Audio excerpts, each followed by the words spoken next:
Hello hello, എടാ ഞാൻ രോഹിത്താടാ. എന്താടാ രോഹിത്തെ? എടാ ഇപ്പൊ എവിടെയുള്ളത്? എന്താടാ, ഞാൻ വീട്ടിലുണ്ടാ. നീ ഒന്ന് നമ്മളെ ഗ്രൗണ്ടിലേക്ക് ഒന്ന് വരുമോ? എന്താടാ രോഹിത്തെ? അതൊക്കെ ഉണ്ടടാ, അണക്കൊരു നഷ്ടം വരാത്തൊരു കാര്യ. നീ ഒന്ന് വേഗം വാ. എന്താ വെച്ച കാര്യം പറയാടാ. അതൊക്കെ ഉണ്ട്, ഇത് ഫോണിൽ കൂടെ പറഞ്ഞാൽ മനസ്സിലാവില്ല. നീ ഇങ്ങോട്ട് വാ, ഇത് നിനക്ക് അനുഭവിച്ചറിയാനേ പറ്റൂ. നിനക്ക് വളരെ സന്തോഷമാവും. നീ ഒന്ന് വേഗം വാ.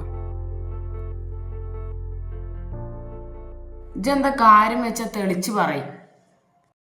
എനിക്കൊന്നും മനസ്സിലാവുണ്ടടാ. അണക്കെന്നെ വിശ്വാസം ഇല്ലേ? ഇല്ലേ? അതെന്തടാ അണക്കൊരു മൂളല്? കഴിഞ്ഞ മാത്സ് ക്ലാസ് നീ പേനില്ലാതെ വന്നപ്പം നിനക്ക് പേനെന്ന് സഹായിച്ചത് ഞാനല്ലേ? എന്നിട്ട് ടീച്ചറെ കയ്യിൽ നിന്നുള്ള എല്ലാ അടി വാങ്ങിയത് ഞാൻ. അത് പിന്നെ അടി കിട്ടിയാലും നിനക്ക് കണക്ക് ചെയ്യാതിരിക്കുന്നതല്ല ഇഷ്ടം. അനൂപേ, നീ തർക്കിക്കാൻ നിൽക്കല്ലേ. നിന്നെ ഞാൻ വിളിക്കണത് നിനക്ക് സന്തോഷം കിട്ടുന്ന കാര്യം മാത്രമല്ല, കുറച്ച് പോക്കറ്റ് മണിയും കൂടിയും കിട്ടും. നീ ഒന്ന് വേഗം വാ.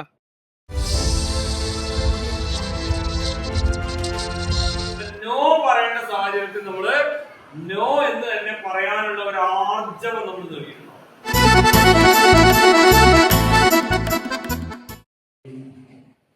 രോഹിത്തെ, എന്ത് പറഞ്ഞാലും കാര്യമില്ല, ഞാൻ വരൂല. പഠിക്കേണ്ട സമയത്ത് പുറത്തിറങ്ങി അമ്മ ചീത്ത പറയും. എന്നാ ശരി, ഞാൻ കട്ടാക്കുക. പിന്നെ എനിക്ക് വേറെ പണിയൊന്നുമില്ലല്ലോ. എടാ അനൂപേ, നീ അറിഞ്ഞോ ഓപ്പറേഷൻ തൂഫാന്റെ ഭാഗമായിട്ട് കുറച്ച് ആൾക്കാരെ നമ്മുടെ ഗ്രൗണ്ടിൽ നിന്ന് പിടിച്ചത്രേ. അതിൽ നിന്റെ ക്ലാസ്സിലുള്ള ഒരു കുട്ടിയുണ്ട്, ഞാൻ അറിഞ്ഞു. നീ അറിഞ്ഞോ അത്?